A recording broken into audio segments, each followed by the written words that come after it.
Dude, where's my car? Where's your car, dude? Who told you you can eat my cookies? Well, all I hear all day long at school is how great Marcia is at this or how wonderful Marcia did that. Marcia, Marcia, Marcia. Pizza! Pizza, pizza, going Tommy. Me so hungry, me so hungry. It's the Al Travis Show, and we're lucky to have him on. He's Representative Max Rymer. And I don't know if you heard I gave you a bit of a compliment on the intro on the other side, sir, because I believe this to be true. I need people to just start being honest with me. And as far as my representatives, my senators, I believe, because I've never seen a contradictory statement, that you're that guy. And I thank you for that. And just a kiss up before you get on. But here's why I say it. So we were talking with Allison. Governor Walz comes on because U.S. Attorney Thompson resigns. He pulls himself. This is the guy who's going on the fraud with feeding our futures and all this. He's that guy. He's the guy who said it might be $9 billion. He and a couple others resigned. Yep. I believe the left thinks it's all because of Trump and the DOJ, and they're terrible. And Walz comes out and talks about this. He makes him sound like he should be the next Supreme Court Justice of the United States. This guy is unimpeachable. This guy is immaculate. This guy is just brilliant. And I'm thinking to myself, wait a minute. I remember, because it was only 7 days ago, and I don't remember a lot of stuff. 7 days ago, he was saying this guy could never be hired by another law firm. He should be fired instantly. This guy is absolutely horrid. Does Walz not remember what he says? Or does Walz think Al and the rest of the folks in the world can't remember what they says? And how does this help your reputation whatsoever? I never changed my mind. What the heck? This is 7 days. Yeah. I think that he hopes that Al and everybody else in the state doesn't remember what he says, right? It seems like Walz is spiraling a little bit. There's been kind of snafu after snafu. I find it interesting the last 3 or 4 days he's not gotten in front of a camera here. The thing that he said about Joe Thompson, subsequent to bashing Joe Thompson, that was just a tweet. He just threw something out that said he's a lifelong public servant, blah, blah, blah, Trump bad. But I do find it interesting that he hasn't gotten in front of a camera in a few days here because the state is still in chaos and he's not helping it. When he's declaring that we're having a civil war, we're going to use the National Guard against federal law enforcement. We're at war with the federal government. This is a guy who really does seem to be mentally spiraling, if I'm being honest. And I'm going to be honest and cut him some slack. I can't imagine from last year when he ran for vice president, we're all over the country and everybody's like, that the mental toll that would take on anybody. I give you all credit for getting in your races.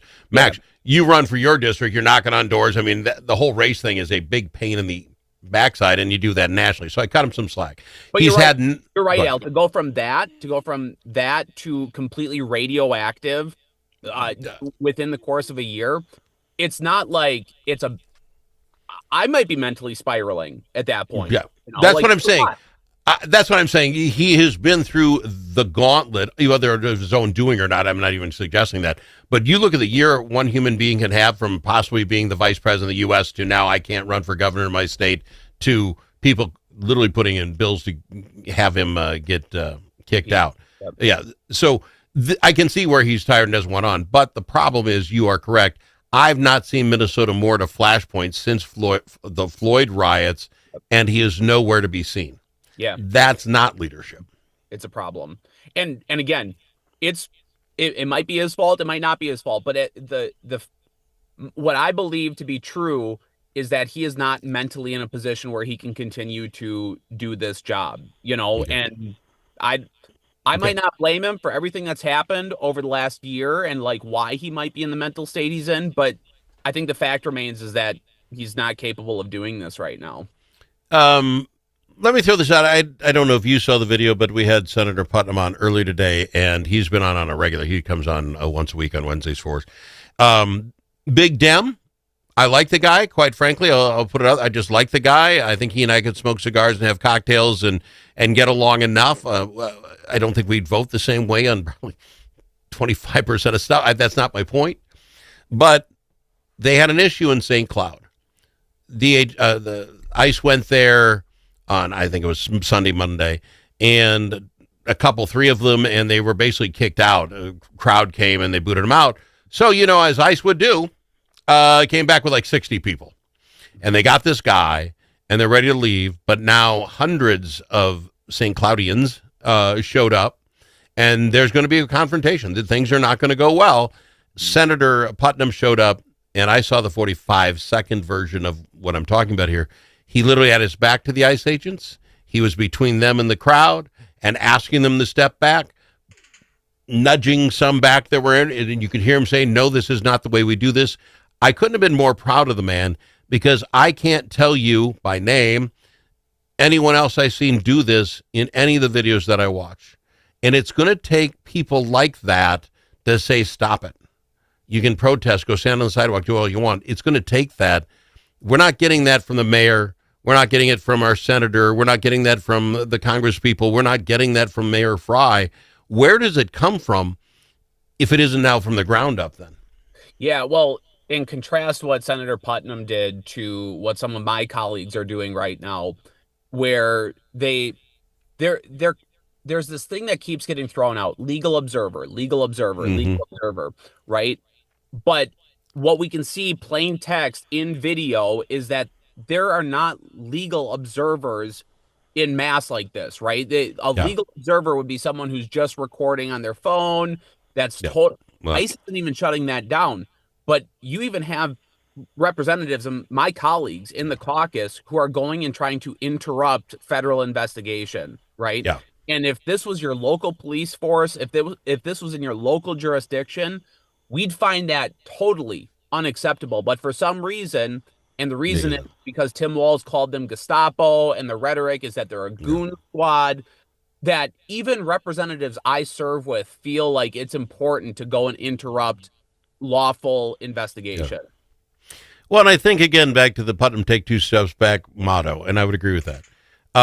Take two steps back. We all probably should. I think Minneapolis has to rethink this sanctuary city thing in that most of the 1,500, or now they said 2,000 this morning, 2,000 bad guys that they've gotten have all been arrested for something in Minneapolis and St. Paul, then let out. Yep. If we just said, okay, we don't want 2,000 ICE agents in the area, then you know what? We will compromise. When we get them here and they're already locked up, handcuffs are on, they're done. You come up, you take them and get out. They could do that with 500. I don't know how many are here on a regular. We need to rethink that. I think ICE on the other side could show up to whoever on the mayor's side, and you trust, and say, here are the next 500 that we want, and here's why. Bobby did this and whatever. You agree these are bad guys? Yes. They all have detainers to go home. Great. This is what we're here for. Can you have the police that people love because they're your Minneapolis neighbors protect us? We don't need 1,000, 2,000 of us. If we can do it with 15 guys, and you do the surveillance around it. Now we can get, and you know what? Everybody starts looking at this differently. I think we could find a way, right? Yep. Is that crazy? No, I think you're right. And it goes back to a bill that I authored this last session. I'll bring it back up in February again. But it was House File 16. And what it was basically a small preemption of these sanctuary policies, where it says that local law enforcement does have to communicate with federal law enforcement, federal immigration law enforcement, when there is a potential scenario where they need to. And every Democrat voted against it back then. But what we're seeing now, Al, and what I find the hypocrisy interesting, because right now Democrats are very angry that the investigation into the killing of this young lady in Minneapolis, that the feds want to investigate it themselves, but BCA and our local law enforcement also want to investigate it. Well, collaboration is a two-way street, right? When you say to the federal law enforcement that we don't want you in here, F you, get out of our state, they're expected then to collaborate with you perfectly when you request it. It's the height of hypocrisy. If we had a better line of communication between all law enforcement involved in issues like this, I think we have one more woman still alive in Minneapolis, and I don't think we'd have the problems that we have now.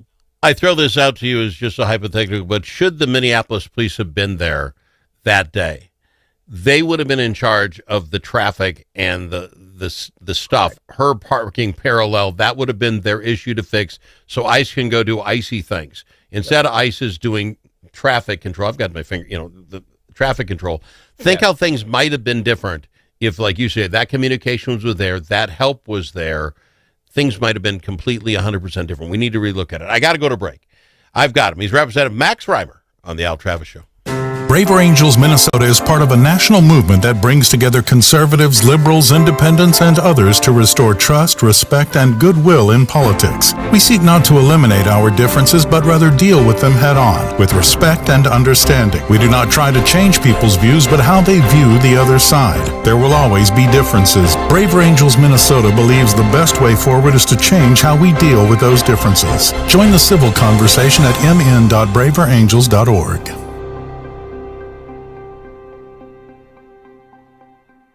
Think about it. Now that school's back in session, how are Minnesota students doing? Not very well. Minnesota ACT scores fell again last year and are the lowest they've been in 10 years. In fact, fewer than half of Minnesota students can either read or do math at grade level. Think about it. We used to brag about our schools. Now we're losing to states like Mississippi. Visit AmericanExperiment.org for more information. Think About It is brought to you by Center of the American Experiment, Minnesota's think tank.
It's nice to know a guy that knows a guy. Al Travis. We've got him, Representative Max Rymer, on the Al Travis Show. Representative, your thoughts quick. I see this coming. Governor, President Trump has said as of February 1st, they're going to stop funding any states that have sanctuary cities in them, or if they're a sanctuary state. They've already cut some programming. I think they're going to hold $2 billion annually. We had, kiss a little my own backside, what is it? The Deputy Secretary Jim O'Neill on earlier today from HHS. Mm-hmm. They are going to cut funding to some of these programs. You do this on February 1st, and I'm telling you by February 2nd, you're going to see pictures all over the paper and all over the newscasts of these starving children in the streets. I would like to get the money to the people who need it, but you can't keep the spigot on when you know you're being stolen from. How long will that last, and what do you guys do at the legislature to make up the difference if that money just dries up? How does this work? Yeah, well, it puts all throughout last session, you heard about, the federal government's going to take money up from us. The federal government's going to take money from us. And this was before the massive fraud scandals were breaking, right? This is almost a year ago at this point.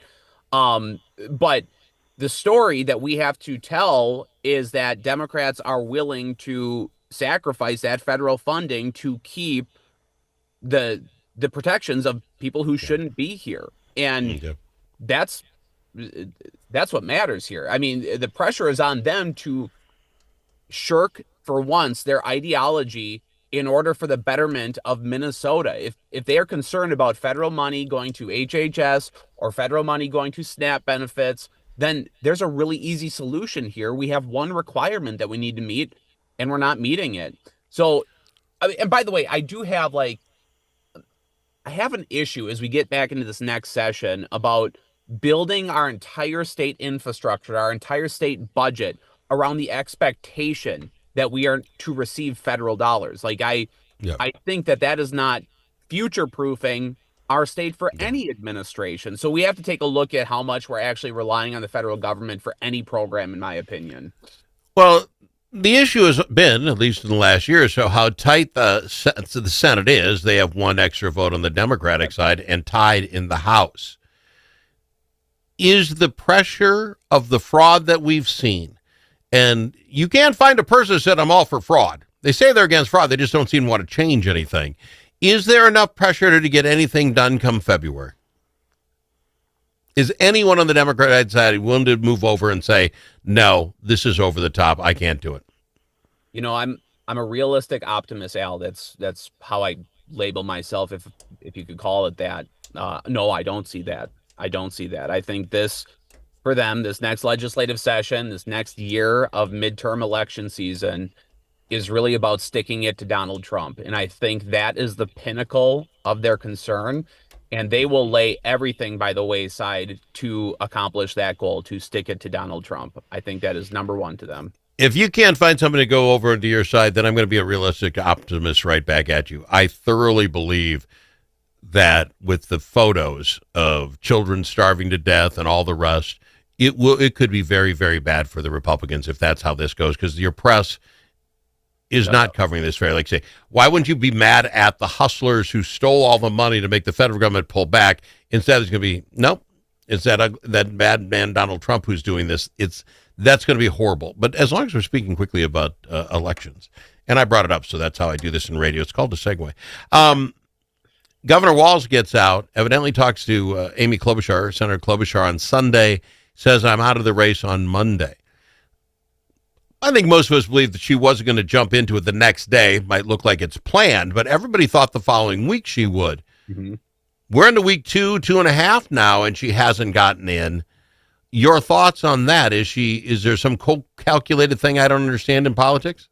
Probably. They don't do much without having a plan in place here in Minnesota. They're very good at that. The Democrats are, unfortunately, while Republicans, we often want to attack each other more than we want to attack Democrats. But we have caucus coming up in 3 weeks here. Yeah. February 3rd is caucus night, and I don't know if Amy Klobuchar is making considerations. Maybe she wants to have the news cycle slow down in Minnesota or something like that before she jumps in. But yeah, I would have thought she'd be in already. I don't know what's going on over there. Does she hold that much power that there isn't anyone else in the state of Minnesota on the Democratic side that says, we're 3 weeks out, no one's in, I'll put the $300 down or whatever it is, put my name on, I got a shot of being governor? I think they're petrified of, they do that, and then Amy Klobuchar jumps in when she wants to jump in. Clobbers her. They get smoked, or the Democrats are very good about not going against what the liberal overarching Borg tells them to do, right? Like that is a big strength of theirs. They act in unity, even if it's a cynical unity that they're acting in. you're not going to see a whole lot of people step out of line, either to come over to our side for these HHS votes or these sanctuary city votes, or step out of line saying, I'm going to challenge Amy Klobuchar eventually, because part and parcel, you saw what Dean Phillips did against Joe Biden in the last presidential election, and that man was ostracized from the party. Yeah, fair enough. Sir, I got to go. I'm out of time. I appreciate you taking time to be with us always. I thank you. We'll see ya. All right, he's Representative Max Rymer on the Al Travis Show. You need